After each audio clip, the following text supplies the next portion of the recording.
여러분들께서도 나니아 연대기로 잘 알고 계시는 기독교의 대문호인 C.S. 루이스는 네 가지 사랑이라는 책에서 이런 글을 남겼습니다. 하나님은 사랑이시지만 사랑이 신이 되는 순간, 하나님이 되는 순간 그것은 악마가 되기 시작한다. 다시 한번 들려드릴게요. 하나님이 사랑이시지만 사랑이 신이 되는 순간 그것은 악마가 되기 시작한다. 이 말은 아무리 사랑이 중요하다고 하더라도 어떤 대상이든 다 사랑해서는 안 된다.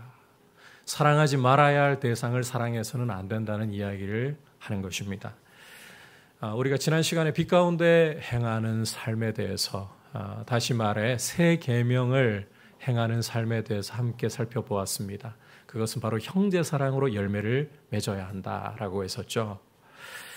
그러니까 이 예수 그리스도를 믿고 있는 성도에게 형제 사랑이라는 것은 빛 가운데 행하는 삶의 증표이면서 예수 그리스도 안에 있는 그리스도의 사람이라는 증표가 된다는 사실을 함께 보았습니다.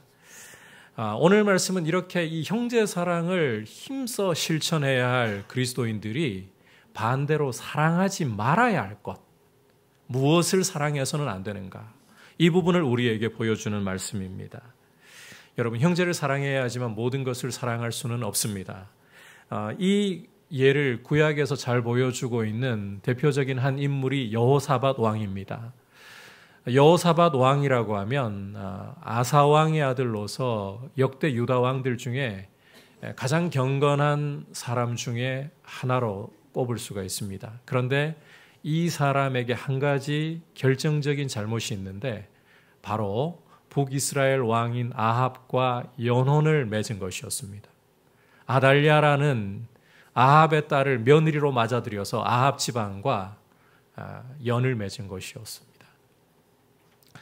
이렇게 아합 지방과 연을 맺고 하루는 여호사밧이 북이스라엘을 방문하는데 아합 왕이 여호사밧 왕에게 길르앗 라못을 치러 올라가자라는 제의를 해요.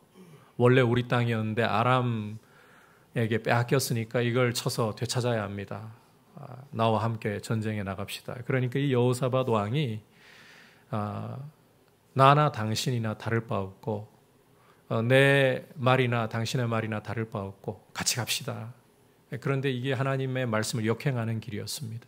그래서 전장에서 아합 왕은 전사를 하게 되고 여호사밧 왕은 정말 극적으로 하나님의 도우심과 은혜로 목숨을 건져서 무사히 돌아올 수 있게 되었어요. 자, 그런데 이렇게 돌아온 여호사밧 왕에게 선지자가 찾아와서 책망을 합니다. 역대하 19장 2절을 읽어보시면 예후라는 선견자가 이렇게 책망을 합니다. 왕이 악한 자를 돕고 여호와를 미워하는 자들을 사랑하는 것이 옳으니까 그러므로 여호와께로부터 진노하심이 왕에게 임하리이다. 왕이 악한 자를 돕고 여호와께서 미워하시는 자, 여호와를 미워하는 자를 사랑하는 게 옳으니까 옳지 않다는 거죠. 여러분, 형제를 사랑해야 한다고 해서 모든 것을 사랑하고 누구나 사랑해야 되는 것은 아니다라는 거예요. 아무리 율법의 핵심이 빛 가운데 행하는 그리스도인들의 세 계명이 형제 사랑이라고 할지라도 하나님을 미워하고 하나님이 미워하시는 자까지 사랑하고 모든 것을 다 사랑할 수는 없는 노릇입니다. 여러분, 하나님은 사랑이시지만 사랑이 하나님이 되기 시작하는 순간 그것은 악마가 되기 시작한다라는 C.S. 루이스의 말을 기억해 두시기를 바랍니다. 자, 그렇다면 이제 그리스도인으로서 빛 가운데 행하는 그리스도인으로서 우리가 결코 사랑해서는 안 될 대상이 무엇인가? 오늘 말씀을 통해서 이 부분을 염두에 두면서 그리스도인의 위치에 대해서 함께 먼저 살펴보면서 무엇을 사랑하지 말 것인가 구체적으로 보도록 하겠습니다. 자, 먼저 그리스도인의 위치. 자, 이 그리스도인의 위치를 아는 것이 내가 사랑해서는 안 될 대상을 제대로 이해하는 데 도움을 줍니다. 함께 12절부터 14절까지 읽도록 하겠습니다. 시작. 자녀들아 내가 너희에게 쓰는 것은 너희 죄가 그의 이름으로 말미암아 사함을 받았으며 아비들아 내가 너희에게 쓰는 것은 너희가 태초부터 계신 이를 알았으며 청년들아 내가 너희에게 쓰는 것은 너희가 악한 자를 이기었음이라. 아이들아 내가 너희에게 쓴 것은 너희가 아버지를 알았으며 아비들아 내가 너희에게 쓴 것은 너희가 태초부터 계신 이를 알았으며 청년들아 내가 너희에게 쓴 것은 너희가 강하고 하나님의 말씀이 너희 안에 거하시며 너희가 흉악한 자를 이기었음이라. 자, 이 세 절의 말씀은 같은 내용을 두 번 반복하는 구조를 가지고 있습니다. 우선 함께 읽은 말씀에서 자녀들, 청년들, 아비들 이렇게 세 가지 호칭을 읽을 수가 있는데 이렇게 언뜻 볼 때는 세 가지 호칭이기 때문에 교회 안에 있는 각 세대를 나이별로 각 세대를 염두에 두고 이렇게 부르는 것이 아닌가, 이 편지를 쓰는 것은 아닌가 생각을 할 수도 있을 것 같습니다. 하지만 그렇게 보기에는 다소 무리가 있는 것이 2장 1절을 보시면 요한이 이 편지를 받아보는 독자들에게 나의 자녀들아, 그러니까 교회 공동체 전체를 가리켜서 나의 자녀들아 라고 불렀다는 점이에요. 그렇다면 오늘 이 세 가지 호칭 중에 나의 자녀들아 라는 호칭은 어린 아이를 가리킨다기보다 교회 공동체 전체, 요한이 영적으로 돌보아야 할 자녀들로 바라보고 있는 교회 공동체 전체를 가리킨다. 자, 그렇다면 이 아비들이나 청년들에 대해서도 나이나 세대로 구분할 호칭이 아니라 영적인 성숙도로 보는 것이 적절하다. 이렇게 오늘 말씀을 이해해야 할 것 같습니다. 아비들의 경우는 성숙한 그리스도인들, 영적으로 이제 성숙한 그리스도인들. 그리고 이 청년들의 경우는 영적으로 아직 성장하는 중에 있지만 아비들이라고 부르는 그리스도인들의 비해 볼 때는 영적인 성숙도가 그만큼 이르지는 못한 이들, 이렇게 이해를 하는 것이 좋다는 거예요. 자, 그렇다면 이제 함께 읽은 이 12절부터 우선 좀 살펴보자면 이 말씀은 교회 공동체 전체를 향해 주시는 보편적인 말씀이라고 보면 되는 겁니다. 교회라는 공동체가 예수를 믿는 그리스도인들이 보편적으로 서 있는 위치, 보편적으로 서 있는 기초, 그걸 보여준다. 자, 이 자녀들이라고 불리는 모든 그리스도인들의 경우는 그들이 서 있는 기초가 바로 죄 사함을 받았다라는 것입니다. 영적인 성장과 성숙을 떠나서 예수 그리스도를 믿는 모든 성도는 예수님의 이름으로 죄 사함을 받은 것이에요. 죄 사함을 받았어요. 자, 참고로 이 죄 사함을 받았다라고 할 때의 원문의 시제를 보면 의미가 어떤 건가 하면 과거에 이미 예수를 믿을 때 죄 사함 받았고 그리고 지금까지도 계속해서 죄 사함 받은 그 은혜를 누리고 있다, 이런 뜻입니다. 자, 이어 이제 14절 머리 부분을 가보시면 아이들, 이 자녀들을 가리키고 있는 거죠. 이 자녀들이 아버지를 알았다고 또 말씀을 하고 있잖아요. 이 죄 사함 받은 모든 그리스도인들은 과거 예수님을 믿을 때부터 하나님을 아버지로 알게 되었고 지금까지도 계속해서 아버지로 알고 있는 그 은혜를 누리고 있다. 자, 정리를 좀 해보자면 자녀들이라고 불리는 모든 예수를 믿는 그리스도인들, 영적인 성장이나 성숙도에 상관없이 모든 그리스도인들은 예수 그리스도의 이름으로 죄 사함을 받았고 지금도 그 은혜를 누리고 있으며 하나님을 아버지로 모시고 그 은혜를 지금도 누리고 있다. 이 기초 위에 교회가, 모든 그리스도인이 서 있다는 것이에요.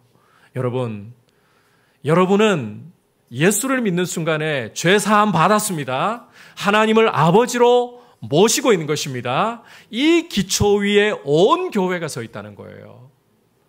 그리고 바로 이 기초 위에서 첫 번째 그룹인 아비들에게 요한은 너희가 태초부터 계신 이를 알았다. 여기 태초부터 계신 이라는 것은 바로 예수 그리스도를 가리킨다고 해석을 하는 게 적절합니다.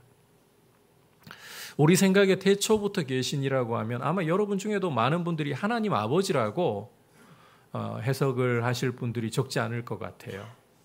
그런데 자, 영적으로 성숙한 아비들이 태초부터 계신 이를 알았다. 문맥상으로 이 편지의 목적을 볼 때 예수 그리스도를 알았다라고 해석하는 게 더 적절합니다. 왜냐하면 이 요한일서라는 편지는 이단에 대해서 경계하기 위해, 영지주의라는 이단에 대해서 경계하기 위해 쓴 목적이 있다고 했었죠. 영지주의는 가장 결정적인 문제로 예수 그리스도를 부인하는 이단이에요. 따라서 그분의 구속사역까지 짓밟아버리는 이단입니다. 그러하기 때문에 영적으로 성숙한 그리스도인들의 주요한 특징이라면 이단의 유혹과 세상의 시험이 와도 태초부터 계시는 그리스도를 이미 인격적으로 알아가고 있고 신뢰가 쌓여 있다. 이 이야기를 하고 있는 거예요. 시련의 바람이 불어와도 유혹의 바람이 불어와도 그리스도를 알고 있기 때문에 그분에 대한 인격적인 신뢰가 있기 때문에 그분 바라보면서 유혹을 이길 수 있는 단단한 믿음 가운데 서 있다. 이게 성숙한 그리스도인의 영적인 위치라.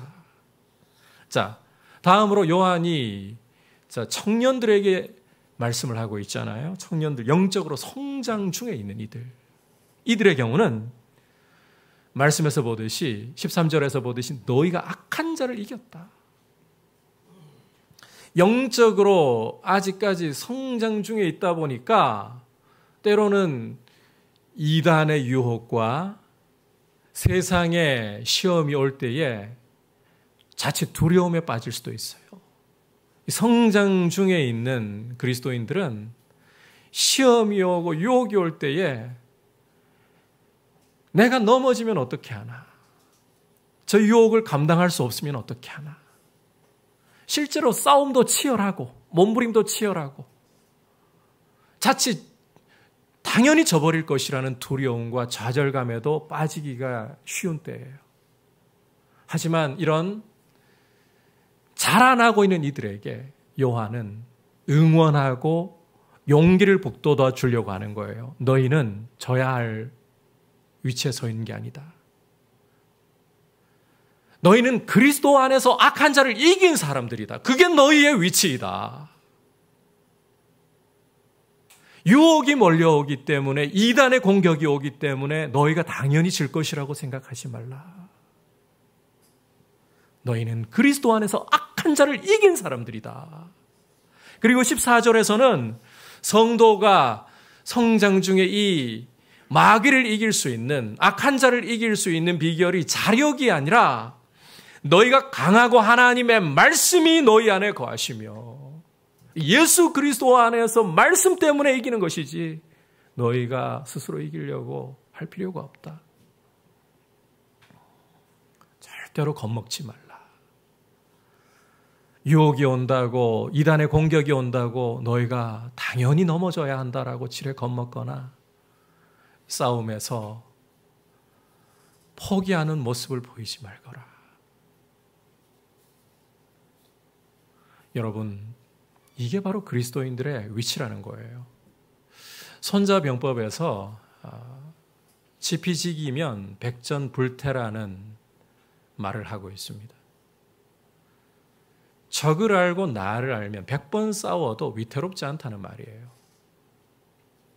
마찬가지로 우리 그리스도인들이 자신이 어떠한 영적인 위치에 서 있는가를 알고 그것을 견고하게 흔들리지 않고 붙잡고 있다면 세상의 유혹이 우리에게 와도 마귀의 거센 공격이 와도 우리는 승리할 수 있는 힘을 얻을 수가 있는 거예요. 다시 한번 여러분들께 정리를 해드립니다.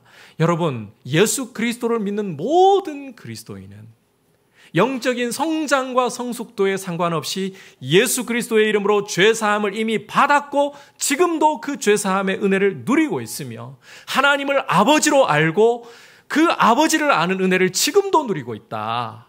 그리고 영적으로 성숙한 그리스도인들은 태초부터 계시는 예수 그리스도에 대한 이 인격적인 신뢰가 풍성히 자라서 그분을 알고 그분의 능력을 신뢰하고 있기에 유혹이 올 때에 견뎌낼 수 있는 힘이 있고 또 영적으로 자라나는 과정에 있다 하더라도 겁먹을 것 없이 넘어진다고 생각할 것 없이 그리스도 안에서 마귀가 이미 제패되었다. 여러분 예수 그리스도의 십자가에서 그 흘리신 피로 마귀의 정수리 박살이 났잖아요.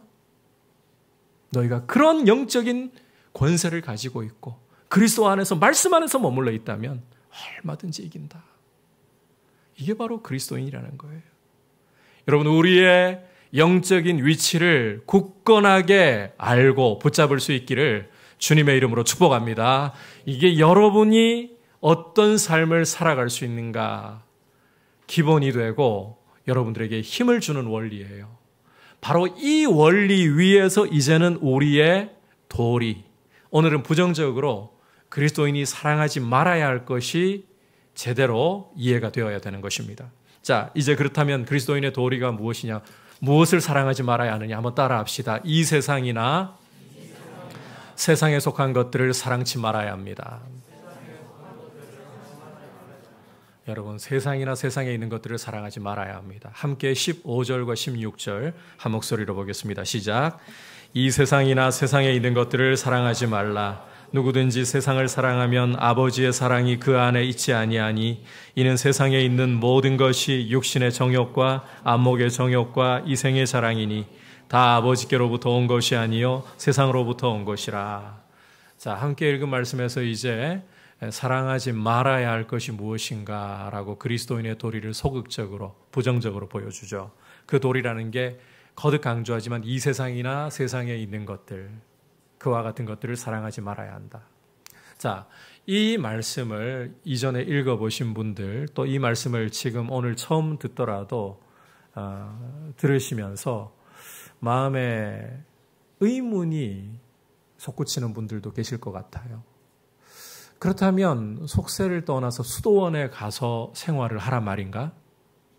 아니면 좀 극단적으로 지구를 떠나야 이 말씀을 실천할 수 있단 말인가? 그렇지 않나요, 여러분? 이런 의문 일어날 수도 있을 것 같아요.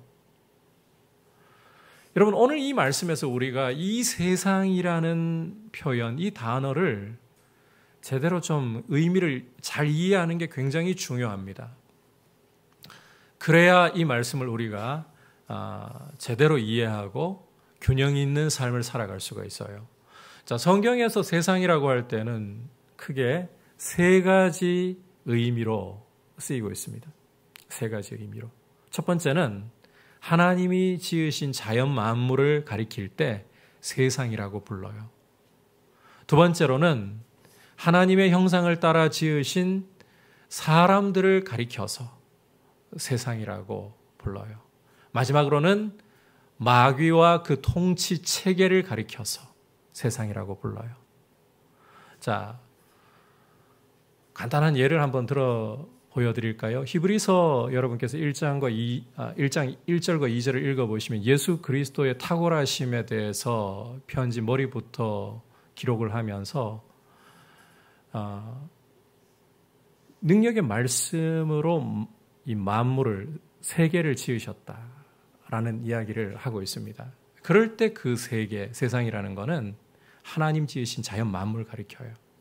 요한복음 3장 16절을 보시면 하나님이 세상을 이처럼 사랑하사 독생자를 주셨으니 그때의 세상은 하나님 형상대로 지으신 사람들을 가리키는 거예요.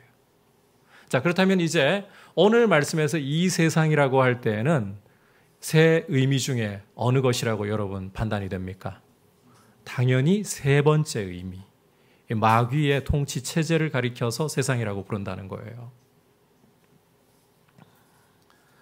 그러니까 이 오늘 말씀에서 이 세상이나 세상에 있는 것들을 사랑하지 말라. 그 말씀은 자연 만물이라든지 하나님 형상대로 지으신 사람들을 사랑하지 말라 이런 뜻이 아니라 마귀에게 속해 있는 마귀의 통치 체제 아래에 있는 것들을 결단코 사랑하지 말라 이런 의미라는 것입니다. 야고보서 4장 4절에서도 이 부분을 두고 동일하게 말씀을 하고 있어요. 같이 읽어보겠습니다. 가늠한 여인들아 세상과 벗된 것이 하나님과 원수됨을 알지 못하느냐.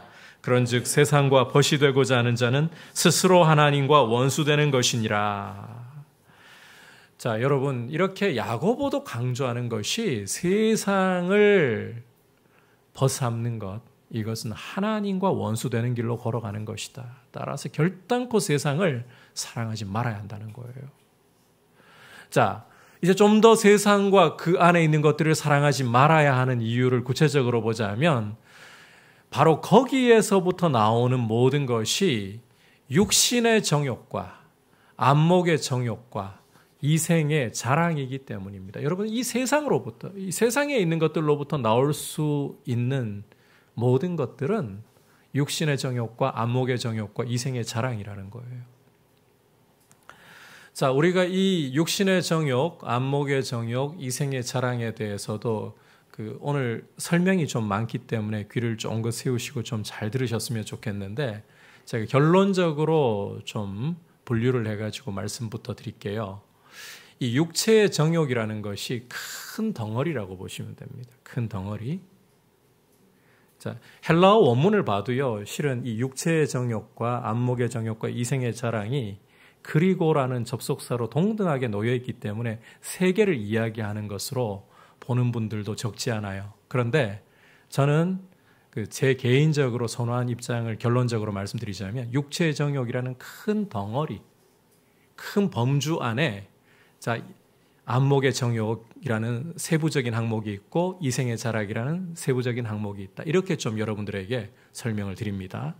자, 먼저 이 큰 덩어리인 큰 범주에 속하는 육체의 정욕.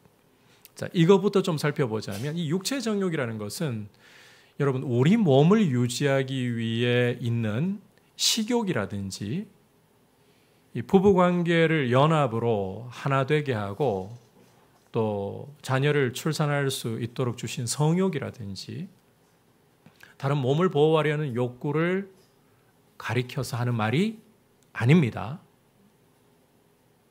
절대 그렇지 않아요. 우리 이 육체를 하나님이 지으셨고 이 육체를 보존하도록 하나님께서는 우리에게 음식을 먹고 싶은 식욕을 주셨어요. 부부관계의 이 하나됨을 위해, 즐거움을 위해, 또 자녀를 출산하고 대를 잇도록 하시기 위해 성욕을 주셨어요.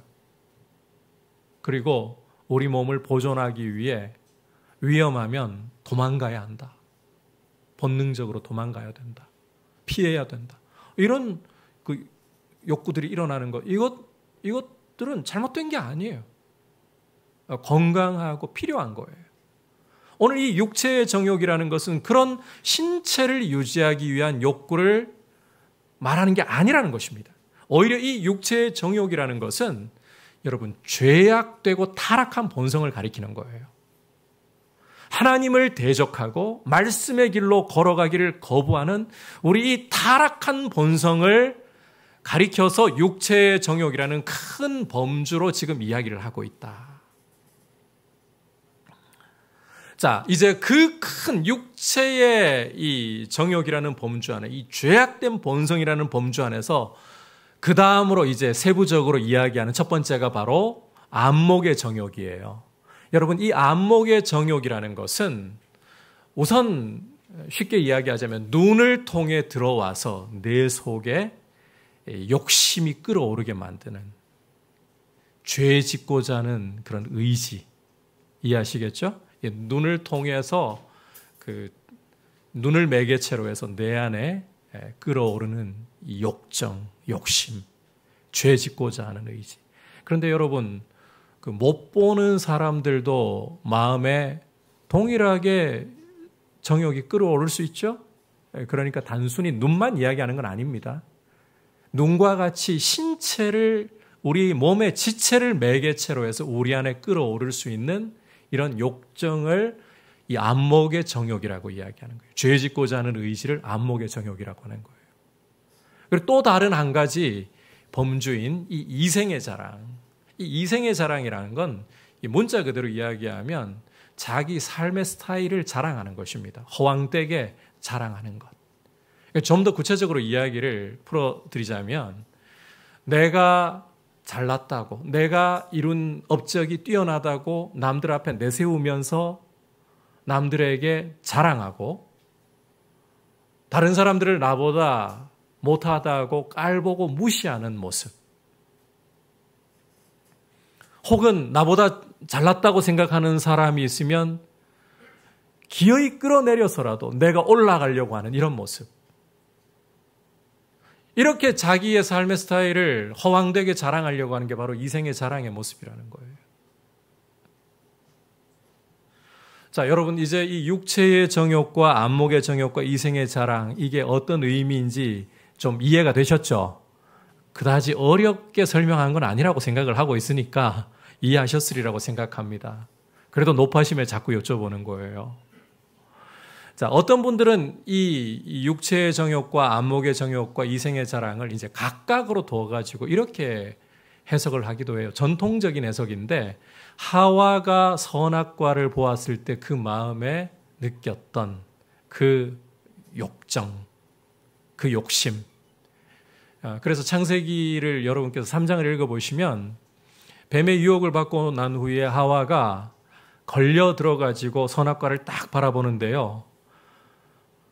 보암직도 하고, 먹음직도 하고, 보암직도 하고, 지혜롭게 할 만큼 탐스럽기도 했다. 이렇게 말씀하거든요. 이 먹음직도 했다라는 게 육체의 정욕, 보암직도 했다는 게 안목의 정욕, 지혜롭게 할 만큼 탐스럽기도 했다는 게 이생의 자랑. 이렇게 이제 해석을 하시는 분들이 또 적지 않아요. 이게 전통적인 해석이에요. 좋은 해석이라고 생각해요. 그런데 저는 오늘 이 말씀을 볼 때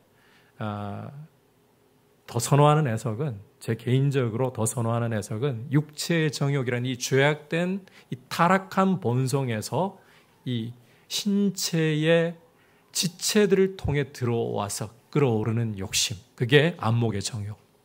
그리고 나의 자랑, 나의 업적을 남들을 누르면서까지, 남들을 끌어내리면서까지 드러내고 싶어하는, 그게 이생의 자랑이다. 이렇게 좀 분류를 하고 싶다는 거예요.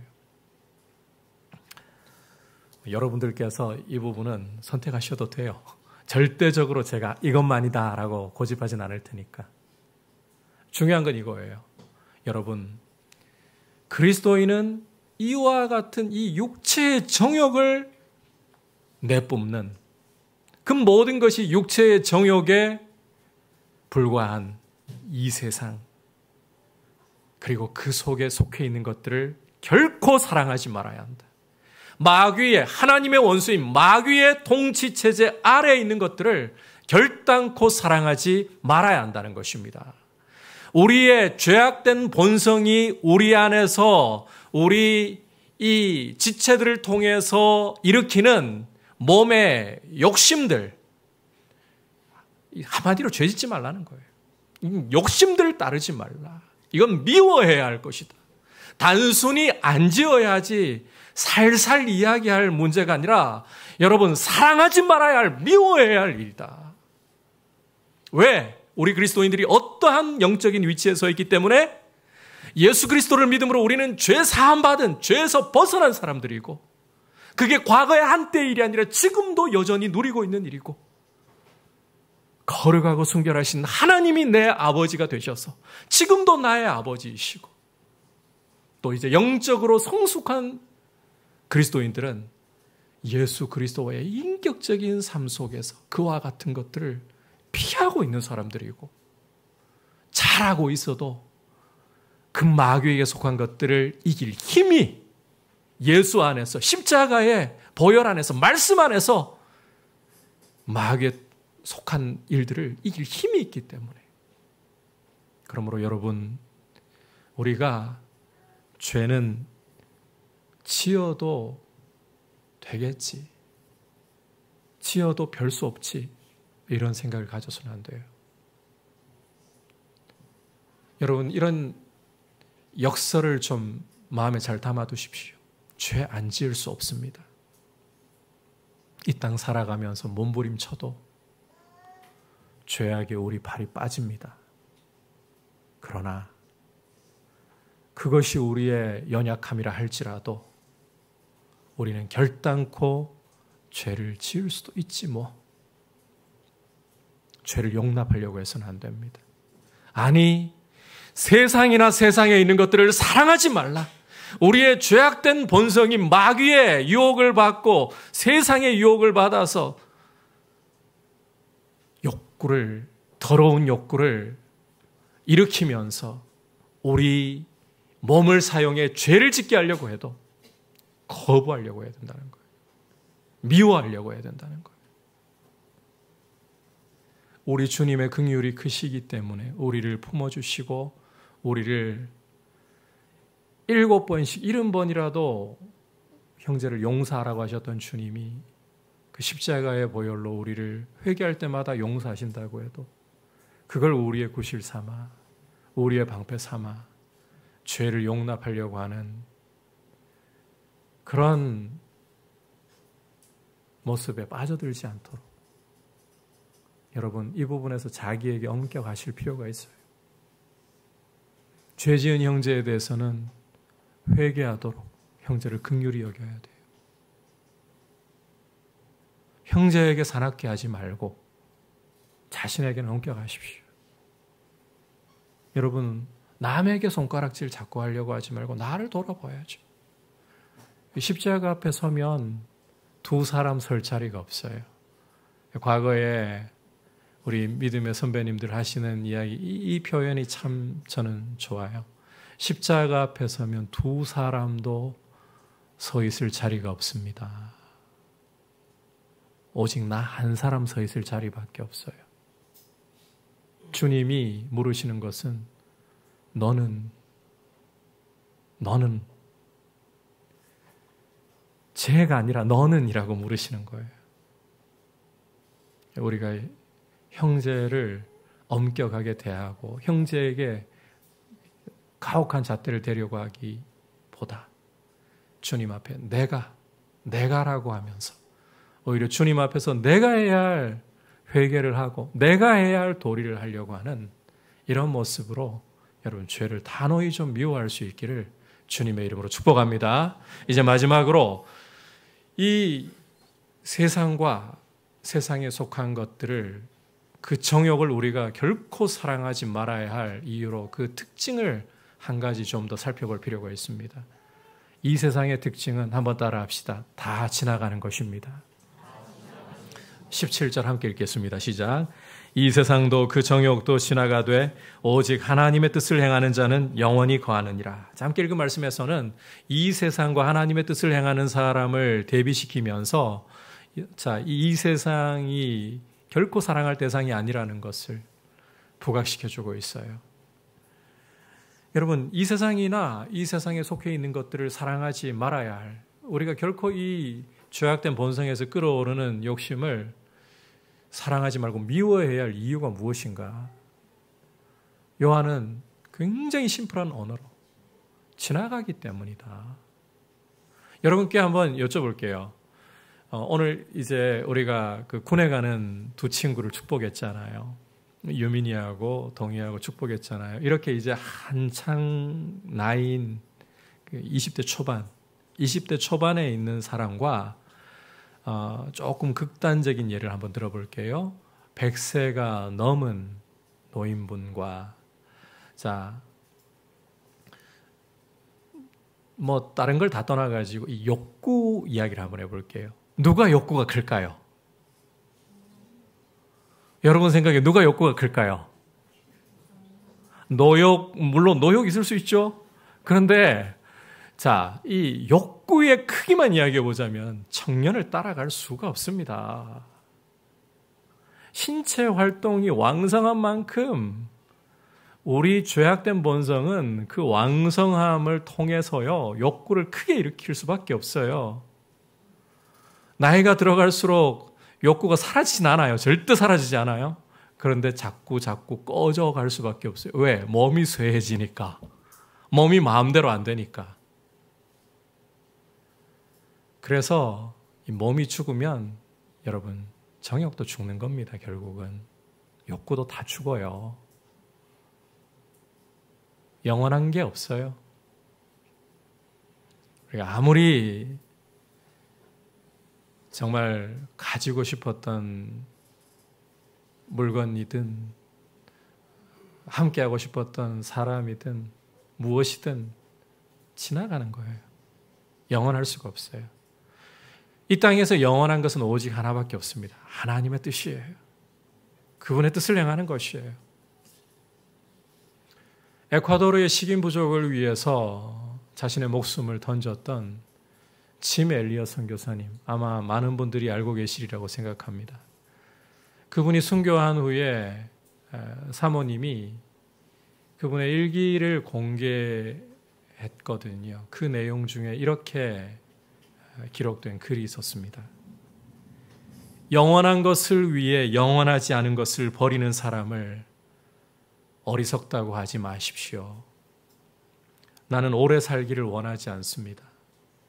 오직 주님만을 위해 풍성한 삶을 살기를 원할 뿐입니다. 여러분, 모든 것이 다, 이 땅에 있는 모든 것들이 다 지나가는 것입니다.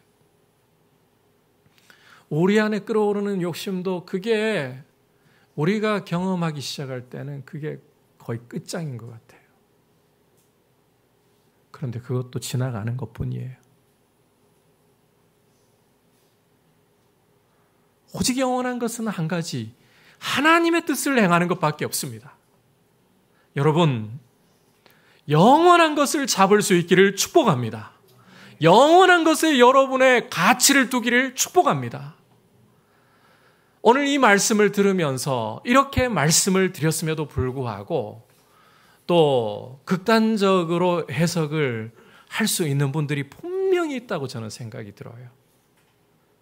그렇다면 오늘 말씀에 돈 잘 벌고 많이 가지는 것이 잘못된 것이라고 말씀을 하는 것인가? 자, 여러분 한번 이야기해 보세요. 제 이야기가 맞나요? 틀렸나요? 그런 이야기 하는 게 아닙니다. 오늘 본문은 그런 이야기를 하자는 게 아니에요. 여러분, 하나님께서 여러분들에게 맡겨주신다면 많이 돈을 잘 벌 수 있습니다. 그게 죄가 아닙니다. 그렇게 따지자면 믿음의 조상이었던 아브라함, 하나님께서 이 아브라함에게 재물을 더해주시고 더해주셔서 집에서 자그마치 사병을 318명까지 길러낼 정도의 부자가 되었잖아요. 어떻게 설명을 하실 건가요? 요즘 우리 젊은이들 결혼을 포기하게 되는 여러 가지 이유들이 있겠지만 그 중에 하나가 아이를 낳아가지고 양육하는 게 참이 큰 부담이 되기 때문인 소식을 우리가 많이 듣고 있잖아요. 그런데 집에서 318명, 가족 이야기하는 게 아니잖아요. 그 정도 거부가 아브라함이었어요. 돈 잘 버는 게 죄가 아니에요. 하나님이 많이 맡겨주시는 사람들 잘못하는 게 아닙니다. 성경에서 가장 경건한, 성경 역사 전체에서요, 가장 경건한 인물로 하나님이 직접 언급하시는 인물 중에 하나가 욥이에요. 이 사람은 동방에서 가장 큰 자라고, 근동 지역의 이 동쪽 지역에서는 최고로 부자라고. 죄를 지은 사람 아니에요. 가장 경건한 사람이라고 하나님 평가하신 사람이에요. 그러니까 오늘 이 말씀을 여러분이 돈 잘 벌고 소유가 많은 것이 잘못된 것이다, 이런 식으로 극단적으로 보시지 말라는 겁니다. 남들보다 좋은 대학을 나오고 이 스펙이 좋은 것이 잘못된 것이라 이런 이야기를 결코 하는 게 아닙니다. 하나님이 여러분들에게 똑똑한 머리, 남들보다 공부 잘하는 그런 어떤 은사를 주셨다면 이것도 은사적인 부분이 있어요. 똑같이 10시간 공부해도 10시간 효율이 다 나오는 거 아니거든요. 그건 감사한 것이 잘못된 게 아니에요. 중요한 건 이거예요. 이 돈을 가지고서 여러분 또 하나님께서 여러분에게 주신 형편에 맞게 살아가시면 돼요. 그런데 이 돈을 가지고서요, 여러분이 이 정욕이 이끄는 대로 남들하고 아파트 평수 비교하면서 나 이렇게 잘 살고 있고 내가 이런 외제차를 타고 다니면서 멋있게 살고 있고 구질구질하게 살지 않는다. 이건 이 세상에 속해 있는 모습이에요. 여러분, 돈 잘 번다고 오늘 이 말씀 들으면서 결코 죄책감을 가지거나 부담을 갖지 마십시오. 또 하나님이 여러분에게 주신 삶의 범위 안에서 여러분들이 누릴 수 있는 부분들을 누리며 살아도 괜찮아요. 하지만 그걸 가지고 남들을 무시하거나 나를 과시하려고 하고 비교하면서 우월감을 느끼거나 혹은 남을 끌어내리고 싶은 욕구가 올라온다면 그것은 우리가 미워해야 할 이 세상과 세상에 속한 정욕의 모습입니다. 많이 가지고 있다면 오히려 여러분들이 누릴 수 있는 것을 누리면서도 하나님이 때로는 말씀을 통해 절제하라고 하실 때에는 할 수 있어도 안 할 수 있는 모습. 하나님이 나누라고 하시면 좋은 일을 위해서 나누는 모습. 이게 하나님의 뜻을 행하는 거잖아요. 간혹 그런 경우들이 있어요.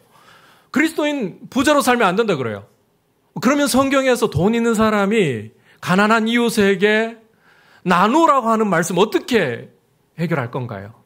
왜 하나님이 똑같이 다 1 이렇게 주시지 않고 어떤 사람에게는 3을 주시고 어떤 사람에게는 0을 주시냐고요. 오히려 이 3을 가지고 있는 사람이 0을 가지고 있는 사람에게 하나를 나눔으로써 나누는 기쁨을 누리게 하라고 그렇게 서로를 돌아보아서 고르게 하라고. 여러분, 광야 40년 동안에 하나님의 말씀을 따라서 아침마다 이 만나가 하늘에서 내려왔잖아요. 거두어 보면 많이 욕심내가지고 많이 거뒀죠. 많이 먹겠다고. 어떤 사람은 열심히 거뒀는데 많이 못 거둬요. 그런데 저울에 딱 달아보니까 많이 거둔 사람도 남지 않고 못 거두는 사람도 모자라지 않아요. 사도 바울은 이걸 고린도 교회에 편지를 보내면서 어떻게 말씀하는가 하면 너희가 가지고 있는 물질을 어려움에 처해 있는 형제들을 위해 나눔으로써 헌금을 함으로써 고르게 하는 것. 여기에 적용시키고 있어요. 여러분, 따라서 오늘 말씀을 하나님이 나한테 주신 은사, 재물의 은사일 수 있어요. 머리의 은사일 수 있어요. 성공의 은사일 수 있어요. 그것 자체가 잘못된 거 아니다. 그래서 돈 많이 버는 것을 경계해야 되는 거 아니요. 주시면 받으십시오. 그리고 또 하나님이 누리게 하시는 부분을 누리십시오. 그러나 하나님이 절제하라고 하실 때에는 용기 있게 절제할 수 있는, 더 할 수 있어도 내가 검소하게 살아가겠습니다. 할 수 있는 용기.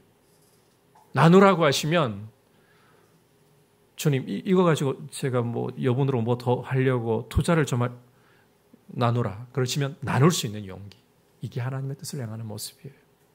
여러분, 이렇게 우리가 이 세상이나 세상에 속한 것, 정욕을 따라 살지 말고 하나님의 뜻을 살아가기를 힘쓰는, 그래서 오직 하나님의 말씀과 함께 영원한 가치를 기뻐하고 또 영원히 거하는 복을 누리시기를 주님의 이름으로 축복합니다.